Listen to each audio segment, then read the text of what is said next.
तो इस तरीके से ये अशिक्षित लोग कुछ कहेंगे नहीं एजुकेशन की कमी है। अरे भाई, मैं लोगों को ये चुनौती देता हूं, मेरे से पैसे ले जाओ। एक ये रेड कॉरिडोर में छत्तीसगढ़ में दांतेवाड़ा के पास एक स्कूल खोल के दिखा दो, एक स्कूल चला के दिखा दो।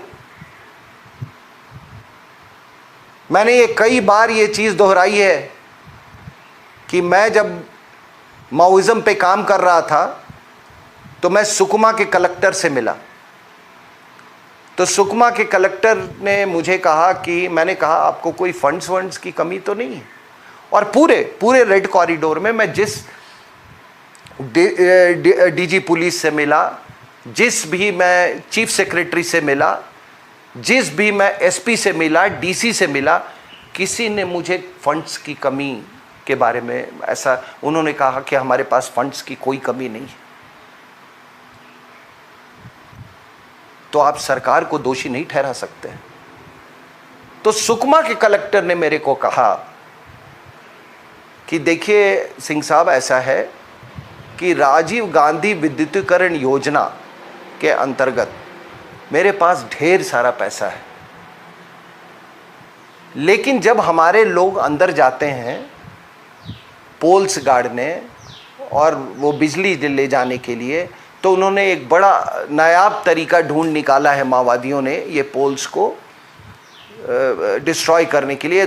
वो चारों तरफ जंगल की लकड़ी स्टैक कर देते हैं पोल्स के और आग लगा देते हैं उसमें, फिर वो मुड़ जाता है वो पोल्स।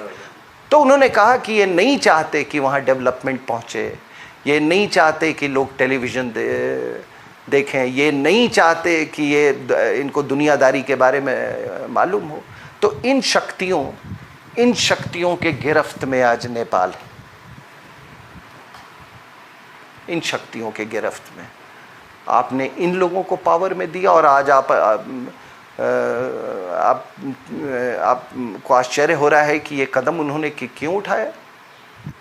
साहब, ये नेपाल नहीं बोल रहा था, ये जो भी इन्होंने कार्रवाई की ये नेपाल नहीं बोल रहा था, बोल रहा है ये चाइना बोल रहा है। जो मैं फिर से कह रहा हूं कि जो कम्युनिस्ट अपने ही आर्मी के खिलाफ हों वो किसके हो सकते हैं? इनसे पूछिए कि नेपाल का ये कम्युनिस्टों से जो है नेपाल के, कि नेपाल बनाया कौन?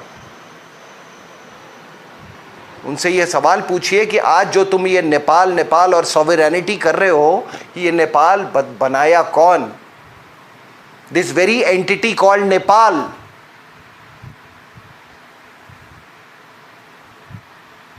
ये मोनार्की ने बनाया। 200 साल पहले पृथ्वी नारायण शाह, वो यहाँ ये इधर गुरखा का रूलर था, वो जिससे वर्ड गुरखा आया है, जिससे ये आपका ये बाबा गोरखनाथ भी, जिसका वो यूपी के चीफ मिनिस्टर से ये है बाबा गोरखनाथ का जो मंदिर है, ये शब्द गोरखा से आया।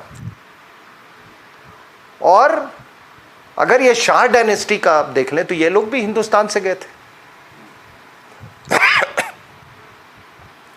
उसके बाद इन्होंने इस पूरे इलाके में ये काठमांडू टू वेस्ट, इसको चौबीसी बोलते थे, 24 प्रिंसिपैलिटीज थे, और ईस्ट में 50 से ज़्यादा प्रिंसिपैलिटीज थे। ये पूरा जो तराई का रीजन जो है, ये पूरा तराई, इसको मलेरियल बेल्ट बोला जाता था। थिक जंगल, थिक फॉरेस्ट, ठीक है ना। काठमांडू में 3 किंगडम थे, काठमांडू के अंदर ही 3 किंगडम थे, और कई साल लग गए, 10 साल से ऊपर लग गए वहां पृथ्वी नारायण शाह को इन तीनों किंगडम्स काठमांडू में सबड्यू करने के लिए। उन्होंने फिर ये पूरा इलाका जो आज आप शेप दे रहे हैं, और ये विवाद जो खड़ा कर रहे हैं, ये वेस्टर्न नेपाल का, ये पृथ्वी नारायण शाह की ये देन है। अगर पृथ्वी नारायण शाह नहीं होते तो नेपाल भी नहीं होता।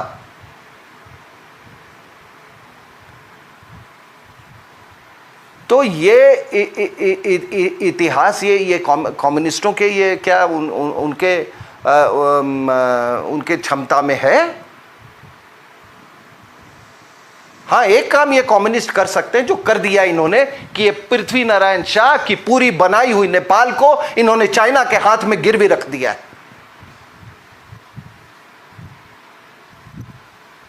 ये यही काम कर सकते हैं बस। सिंह साहब, मैंने अपने प्रश्न में ये पूछा था कि इस समस्या का बुनियादी आकलन क्या है? जी हाँ, मैं उस पे आने ही वाला था। इसको यूं समझ लें, मैं और आपके दर्शकों को मैं ज़्यादा कंफ्यूज नहीं करना चाहूँगा, बहुत टेक्निकलिटीज़ में मैं नहीं जाना चाहता हूँ। देखिए, ये पूरा हमारे 1800 किलोमीटर की बाउंड्री है नेपाल के साथ, और ये बाउंड्री जो है, ये बाउंड्री, ये एक तरह से कहिए तो इसको आप अनगार्डेड बाउंड्री कह सकते हैं। ये एक फ्री मूवमेंट है दोनों देशों के बीच में इस बाउंड्री का। यूं कहें कि एक ओपन बाउंड्री है, और ऐसा रहना भी चाहिए। मुझे याद है जब ये एसएसबी को भी जब लगा रहे थे ये इस बाउंड्री के ऊपर में कई जगहों पे, हमारे बिहार और यूपी के इलाकों में, तो मैंने इसकी भी मैंने ऑब्जेक्शन उठाया था कि देखिए, आप ये इसको मतलब कोई ऐसा कोई संदेश मत भेजिए, मैसेज मत दीजिए कि सॉफ्ट मिलिटराइजेशन का मतलब जो सॉफ्ट मिलिटराइजेशन जैसा लगे, ऐसा कोई काम मत कीजिए। ये दो सब ऐसे भी घर हैं जिनका दालान जो है वो नेपाल में है और बाकी उनका घर इधर है, भारत में है। कई ऐसे जगह हैं, कुछ नदियां हैं जो कि अपना वो कोर्स बदलते रहती हैं, आप समझ रहे हैं, तो उस पर भी है। तो हमने कहा था कि इसको जैसा है इसको रहने दीजिए, इसको एक सॉवरेन देश है, लेकिन एक आप बाउंड्री है उसको ओपन रखिए।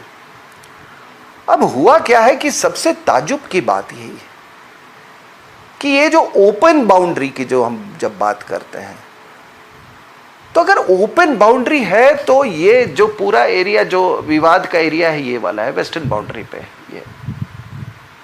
ये वाला, ये इस एरिया की मैं बात कर रहा हूं, इस एरिया की। तो इस एरिया में विवाद क्यों और विवाद कैसा? मैं इस एरिया में गया हूं और मैं आपको बता दूं कि ये काली नदी है यहाँ पे। कहाँ से सर, एक बार फिर बताएं। ये वेस्टर्न बाउंड्री के ऊपर में इस जगह पे काली नदी बहती है, इस जगह की मैं बात कर रहा हूँ। यहाँ पे ये काली नदी है वहाँ पे। तो काली नदी के इस तरफ, दूसरी तरफ नेपाल है, इस तरफ नेपाल है और इस तरफ इंडिया है। ये बाउंड्री है दोनों के बीच में। अब है क्या कि ये पूरा एरिया जो आप देख रहे हैं, ये पूरा एरिया, यहाँ पूरे एरिया जो है नेपाल में, उसकी इकॉनमी जो है वो हिंदुस्तान सस्टेन करती है। इस काली नदी पे आगे चले जाएं तो एक पुल है, ठीक है, एक यहाँ पे पुल है, और वो पुल से आप चले जाइए तो वो जो धारचूला है नेपाल में, उसका जो पूरा मार्केट है वहाँ पे हिंदुस्तानी है, वहाँ पर खरीदने वाले भी हिंदुस्तानी हैं। उस पुल के जरिए लोग हिंदुस्तान में काम करने आते हैं। और ये पूरा जो इलाका है, बड़ी ऊंची ऊंची पहाड़ियाँ हैं। ये मैं इस इलाके की, मैं ये जस्ट काली नदी के बाद से नेपाल में बड़ी ऊंची ऊंची पहाड़ियाँ हैं जहाँ पे हैबिटेशन ज़्यादा नहीं है उन पहाड़ियों के ऊपर में। तो इस पूरे इलाके में हिंदुस्तान की जो मतलब जो इकोनॉमी जो है वहाँ की, वो हिंदुस्तान सस्टेन करती है। अगर नेपाल से लाया हुआ मान लीजिए चावल और हिंदुस्तान से जो चावल वहाँ ये होता है, दोनों का आप देखिए 10 टाइम्स 10 गुना फर्क है।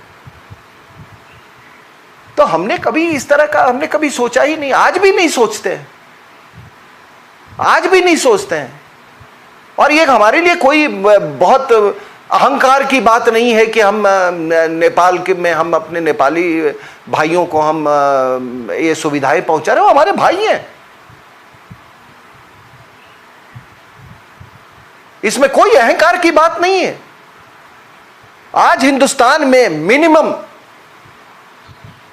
मिनिमम मैं आपको कह रहा हूं कि कम से कम 1 करोड़, मिनिमम 1 करोड़ नेपाली हिंदुस्तान में हैं। बढ़िया, बहुत अच्छी बात है, खुशी की बात है।